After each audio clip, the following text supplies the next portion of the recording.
Hello everyone. In today's video, we are going to discuss about phrase prepositions. We know about the basic prepositions like in, at, on, beside, under, below, and so many other prepositions that we already have the discussion about. So in today's video, we will only talk about the phrase prepositions. मतलब phrase prepositions वो prepositions हैं जिसमें basically एक phrase use हो रहा है जो preposition का काम करेगा. A phrase is a group of words which does not have any independent meaning. So जो phrase है यहाँ पे हम अभी डिस्कस करने वाले हैं अभी अपने नेक्स्ट स्लाइड्स में, तो that is going to talk about the prepositions which are in the form of phrase. जो हमारी सबसे पहली जो preposition है दैट इज अकॉर्डिंग टू, इसको हिंदी में बोलते हैं के अनुसार, मतलब किस चीज के अनुसार. जैसे अब इसकी यूसेज की अगर बात करते हैं, अकॉर्डिंग टू मतलब ये तब यूज होता है जब हम किसी रूल को लेके चल रहे हो, पर्टिकुलर किसी सिचुएशन को लेके चल रहे हो, पर्टिकुलर किसी नाउन को लेके चल रहे हो, तो उस टाइम पे हम यूज करते हैं अकॉर्डिंग टू. और मैक्सिमम केसेस में जो अकॉर्डिंग टू वर्ड है वो हमारा बिगिनिंग में ही यूज होगा. Let's see the example for this one. Like according to new education policy the students will learn computer coding from class 6th onwards. मतलब अब देखो यहाँ पे क्या है कि हम according to new education policy मतलब हम एक पॉलिसी को रेफर कर रहे हैं कि उसके अनुसार या उसके अकॉर्डिंग क्या होएगा कि जो स्टूडेंट्स हैं वो 6th क्लास से कंप्यूटर कोडिंग करना शुरू कर देंगे या सीखना शुरू कर देंगे. So that is the usage of according to. मतलब यहाँ पे हम एजुकेशन पॉलिसी को रेफर कर रहे हैं या किसी चीज को जो हम रेफर करेंगे तो that is the usage of according to. जैसे सेकंड केस है अकॉर्डिंग टू हिज बिहेवियर. मतलब यहाँ पे हम सिचुएशन को ना लेके मतलब एक पर्टिकुलर पर्सन के बिहेवियर की बात कर रहे हैं. So according to his behaviour one can easily say that he is an arrogant person. उसके बिहेवियर को देख के कोई भी कह सकता है कि वो एक एरोगेंट पर्सन है, वो एक थोड़ा अकड़ू टाइप पर्सन है. So that is the situation. हमारा जो सेकंड जो वर्ड है that is by dint of. By dint of means के बल पर, मतलब के किसी चीज के सहारे पे किसी चीज को मतलब यूज करके, तो उसको हम बोलते हैं बाय डिंट ऑफ. बेसिकली ये तब यूज होगा जब हम दिखा रहे हैं, जैसे हार्ड वर्क की बात कर रहे हैं, किसी क्वालिटी की बात कर रहे हैं, टीम वर्क हो गया, डेडिकेशन हो गया. जब इस तरीके की हमको यूज करेंगे चीज तो उसके टाइम हम यूज करेंगे बाय डिंट ऑफ. जैसे एग्जांपल देखते हैं. Today he has reached this place only by dint of share hard work. कि अगर वो आज इस जगह पे पहुंचा है तो उसके पीछे का कारण उसका सिर्फ हार्ड वर्क है. मीन हार्ड वर्क के बल पे ही वो आज इस सिचुएशन पे पहुंचा है, मतलब उसने हार्ड वर्क किया तभी ये चीज पॉसिबल हो पाई. ये जो सेकंड सेंटेंस है हमारा, by dint of much studying she was able to clear her exam in the first attempt. मतलब कि उसने बहुत ज्यादा स्टडी की तभी जाके उसने फर्स्ट अटेम्प्ट में अपना एग्जाम है जो वो क्लियर कर लिया. सो बाय डिंट ऑफ जो वर्ड है वो हमें डिफाइन कर रहा है ऐसी चीज बेसिकली या ऐसा मतलब पॉइंट जहाँ पे हम किसी चीज को बेस लेके अपना काम कर रहे हैं, किसी की हेल्प लेके मतलब अपना काम कर रहे हैं. That is the usage of by dint of. अब इसी के साथ एक मिलता जुलता वर्ड है बाय वर्च्यू ऑफ. इसका भी हिंदी मीनिंग जो है वो सेम है के बल पर, और ये ऑलमोस्ट सेम है बाय डिंट ऑफ. मतलब अगर हम बाय डिंट ऑफ और बाय वर्च्यू ऑफ को एक दूसरे की जगह पे भी यूज कर सकते हैं. So let's see the example for this one. Like they achieved the success in the game by virtue of team work and determination. जैसे भी हम डिस्कस कर रहे थे कि हार्ड वर्क हो गया, डिटर्मिनेशन हो गया, या कुछ ऐसे वर्ड जहाँ पे हम एफर्ट्स अपने शो कर रहे हैं तो वहाँ पे हम बाय वर्च्यू ऑफ और बाय डिंट ऑफ दोनों यूज कर सकते हैं. Like they achieved the success in the game by virtue of team work and determination. कि अगर उन्होंने सक्सेस ली गेम में, उनको सक्सेस मिली गेम में, that was only because of team work and determination. So by virtue of is the another preposition. Another example for this one is by virtue of a large inheritance she could easily afford anything that she wants.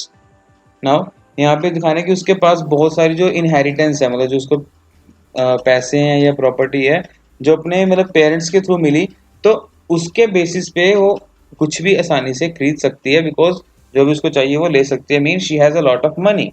So by virtue of और bye dint of दोनों words हैं हमारे, basically ये sentence के middle में भी use हो सकते हैं और सेंटेंस की बिगिनिंग में भी यूज हो सकते हैं. Let's see the next word that is in case of. ये बहुत कॉमन वर्ड है. इन केस ऑफ मीन्स अगर. अगर मीन्स कि कोई सिचुएशन हमने सामने रख दी, अगर ऐसा कुछ होता है तो ये करो, ऐसा कुछ होता है तो वो करो। सो इन दैट केस हमारा सेंटेंस है इन केस ऑफ। अब देखो इसमें एक चीज और समझने वाली है कि इन केस ऑफ के बाद हमारे पास सिचुएशन है आएगी, but that situation will be in the form of only singular noun. एक नाउन की फॉर्म में हमें पूरी सिचुएशन को डिफाइन करेंगे। Like the sentences in case of emergency call 100। अब इमरजेंसी जो वर्ड है basically it defines the whole situation, but still we are using a single noun to define it. So in case of emergency call 100 is the part where we have to see the things. मतलब यहाँ पे in case of के बाद एक noun आएगा और उसके बाद हम next अपना action show करेंगे। जैसे एग्जांपल देखते हैं in case of rain। अब rain जो है no doubt एक noun है, बट एक proper situation को define कर रहा है। Like in case of rain we will come back home, कि अगर बारिश हुई तो हम वापस आ जाएंगे, हम घर वापस आ जाएंगे। So that is the situation here. जैसे थर्ड केस है in case of break down, मतलब अगर खराब हो जाती है कोई चीज, please press the alarm button. Like we are going in an elevator या लिफ्ट, तो क्या होता है कि वहां पे एक स्टिकर वगैरह लगे होते हैं कि in case of break down, कि अगर रुक जाती है please press the alarm button, कि अलार्म बटन है जो वो यहाँ पे प्रेस करो। Next one is owing to and due to. अब ये दोनों वर्ड बिल्कुल सेम है, जिसका मीनिंग है के कारण, मतलब इस चीज के कारण कोई एक्शन हो रहा है तो वहां पे हम यूज करेंगे ओइंग टू और ड्यू टू। अब जैसे ओइंग टू जो हमारा वर्ड है वो सेंटेंस में हमेशा बिगिनिंग में ही यूज होगा। For example owing to bad weather conditions we could not start our journey, कि जो वेदर कंडीशंस हैं वो खराब थी, वो फेवरेबल नहीं थी, so we could not start our journey. So owing to is used in the beginning of the sentence. अब हमारा सेकंड जो वर्ड है that is due to। अब due to bad weather condition we could not start our journey। अब ये wrong है, ये जो पार्ट है वो wrong है। उसका रीजन क्या है कि जो ड्यू टू वर्ड है, ड्यू टू वर्ड बिगिनिंग में नहीं आएगा कभी भी, वो सेंटेंस के मिडल में ही आएगा। ओइंग टू वर्ड कभी मिडल में नहीं आएगा, वो बिगिनिंग में आएगा। और ड्यू टू वर्ड कभी बिगिनिंग में नहीं आएगा, वो सिर्फ मिडल में आएगा। जैसे यहाँ पे एग्जांपल है we could not start our journey due to bad weather condition. अब ये जो पार्ट है ये सही है, ये करेक्ट हमारा सेंटेंस है। रीजन इज कि जो ड्यू टू है वो सेंटर के मिडल में आ रहा है इंस्टेड ऑफ बिगिनिंग। नेक्स्ट है अगर हमारे सेंटेंस में कहीं helping verb is am are या वॉज वर आती है, मतलब इन पांचों में से अगर कोई वर्ब आती है तो वहां पे हम क्या करेंगे, ड्यू टू वर्ड यूज करेंगे, वहां पे ओइंग टू वर्ड यूज नहीं हो सकता कभी भी।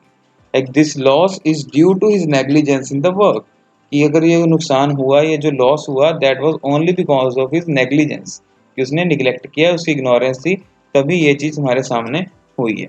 सो ओइंग टू और due to both are same, but सिर्फ एक चीज ध्यान रखने की, ओइंग टू सेंटेंस की बिगिनिंग में आएगा और ड्यू टू सेंटेंस के मिडल में आएगा। Let's see the next word that is with reference to. अब ये बहुत कॉमन वर्ड है दैट वी जनरली यूज, जिसको हिंदी में बोलते हैं के संदर्भ में, कि किस चीज की, मतलब जब रेफर करते हैं किस चीज को, रेफरेंस लेके चलते हैं, so that time we use with reference to.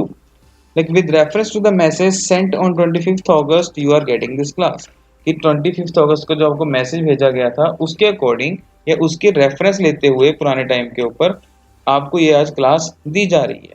मतलब ये क्या सिचुएशन है हमारी कि विद रेफरेंस टू जो केस है हमारा दैट इज टॉकिंग अबाउट कि एक पुरानी जो सिचुएशन है उसको रेफर कर रहे हैं अपने आज के टाइम को डिफाइन करने के लिए।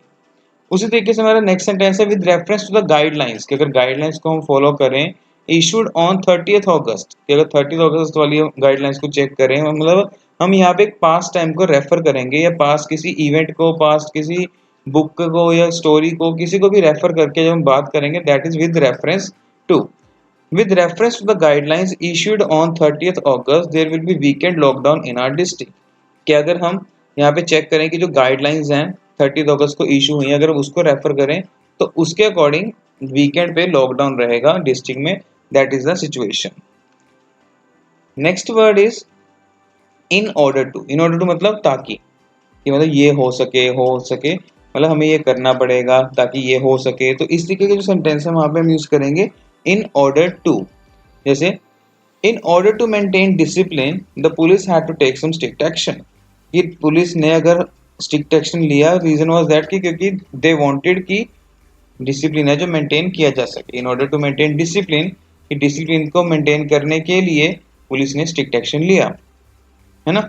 जैसे अब दूसरी चीज क्या है कि इन ऑर्डर टू सेंटेंस के बिगिनिंग में भी आ सकता है, जैसे we booked our ticket in order to avoid last minute rush, ताकि लास्ट मिनट पे हमें भागना ना पड़े।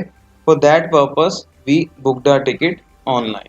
सो ये यहाँ पे सिचुएशन बता रहा है कि किसी दूसरी सिचुएशन को अवॉइड करने के लिए या दूसरी चीज को सेटअप करने के लिए जब एक काम किया जा रहा है वहां पे हम यूज करेंगे इन ऑर्डर टू।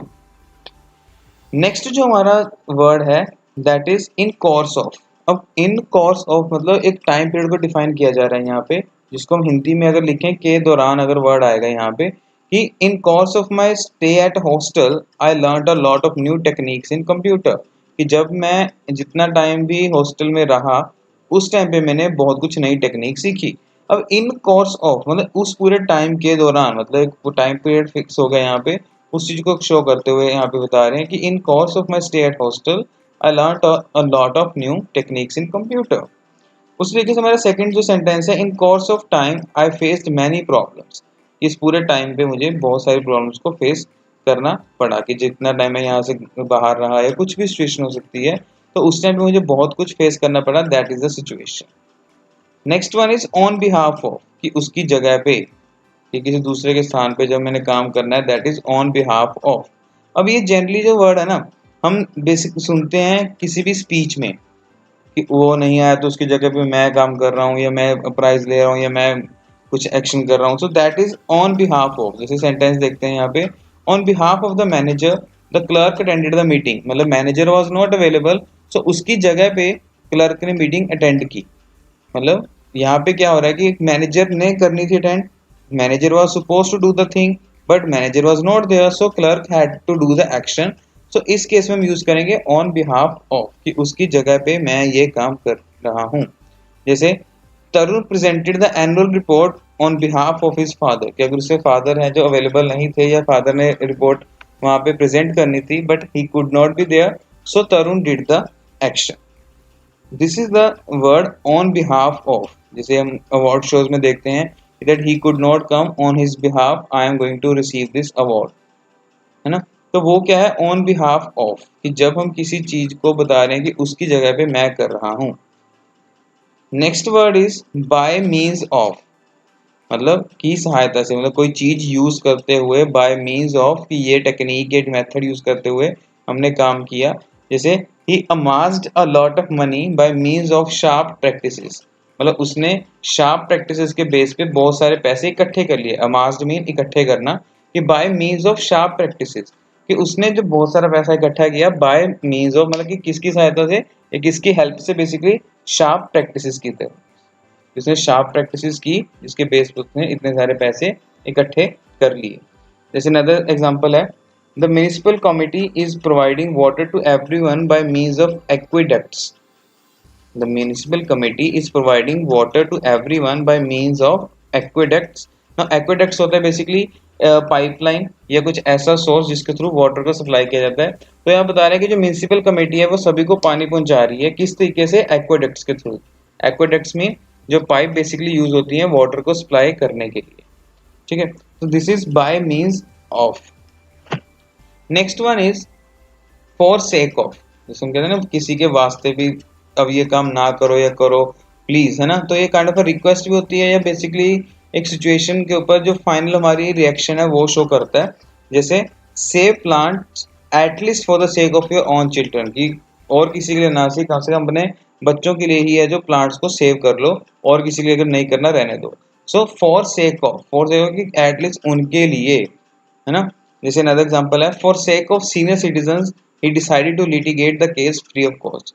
कि सीनियर सिटीजन के वास्ते कि उनके लिए उसने जो केस है डिसाइड किया कि वो बिना किसी कॉस्ट के लड़ेगा। Litigation mean to fight a case in court. तो कह रहे कि बिना किसी मतलब पैसा लिए उसने जो है डिसाइड किया कि वो सीनियर सिटीजन के लिए ये केस लड़ेगा। Next one is in lieu of. In lieu of मतलब किसी के बदले, ठीक है। मतलब किस तरीके से कि मान लो ये कोई चीज पहले डिसाइडेड है कि इस टाइम पे होनी है, उसकी जगह ना करके हमने उसको चेंज कर दिया, लाइक पोस्टपोन या प्रीपोन कर दिया। So that situation is known as in lieu of, कि उस सिचुएशन के बदले इस टाइम पे ये काम होने वाला है। For example he got 50,000 rupees in lieu of his car insurance claim, कि जिसको कार इंश्योरेंस क्लेम किया उसने तो उसके बदले में उसको 50,000 रुपीज मिले। तो इन ल्यू ऑफ मीन्स कि उसके बदले, मतलब हमने कोई चीज ऑलरेडी प्लान की हुई थी, उस चीज के लिए बदले हमें जो कुछ मिल रहा है that is in lieu of. जैसे सेकंड एग्जांपल है, there will be a days off on Friday in lieu of second Saturday, मतलब सेकंड सैटरडे की बजाय जो ऑफ मिलेगा या छुट्टी मिलेगी that will be on Friday. मतलब सेकंड सैटरडे को छुट्टी जो डिसाइडेड थी, अब वो ना मिलके वो कब मिलेगी, फ्राइडे को मिलेगी, और सेकंड सैटरडे को छुट्टी नहीं मिलेगी। So this is the situation of in lieu of. Next word is on account of, मतलब किसी पर्टिकुलर चीज के कारण या किसी पर्टिकुलर इवेंट के कारण या सिचुएशन के कारण जब कोई काम होने वाला है, at that place we will use on account of। और basically on account of word festivals के लिए भी यूज हो जाता है, या लगा लो किसी पर्टिकुलर सिचुएशन या इवेंट को डिफाइन करने के लिए भी हम on account of word use कर लेते हैं। जैसे the office will remain closed on the account of Diwali festival, मतलब यहाँ पे हम दिखा रहे हैं कि किस तरीके से दिवाली फेस्टिवल के कारण है जो ऑफिस है वो बंद रहेगा, that is the situation on account of. Second one is on account of his negligence the company suffered a heavy loss, कि उसके नेग्लिजेंस के कारण कंपनी को बहुत बड़ा लॉस हुआ। मतलब उस चीज के कारण, मतलब एक सिचुएशन को डिफाइन कर दिया हमने, इवेंट को डिफाइन कर दिया कि उसने ये काम किया जिसके कारण ये सारी सिचुएशन हमारे सामने आई कि company had to suffer a loss. Next one is in relation to. In relation to मतलब किसी के संबंध में, या मतलब किसी चीज के बारे में जब हम बात कर रहे हैं that is called in relation to. Like there are some rules in relation to the organisation, अगर हम ऑर्गेनाइजेशन की बात करें तो उसके रिलेशन में कुछ रूल्स हमारे पास हैं that we have to follow. Another is you have to understand these words in relation to preposition to have clause inside of the topic। मतलब अगर हमने prepositions को अच्छे से समझना है तो ये टॉपिक हमें अच्छे से देखना पड़ेगा, ये प्रॉपरली समझना पड़ेगा, तभी जाके preposition हम क्लियर कर सकते हैं, उसको अंडरस्टैंड कर सकते हैं। So these are the all words जो हमने अभी डिस्कस किए रिगार्डिंग द prepositions। जो फ्रेज preposition है वो टॉपिक हमने यहाँ पे क्लियर किया। सो I hope all of you have got the topic. If you have any doubt, you can comment that in the comment section so that can be rectified easily. And for any query, you can also ask or send the email on the given address. Thank you very much.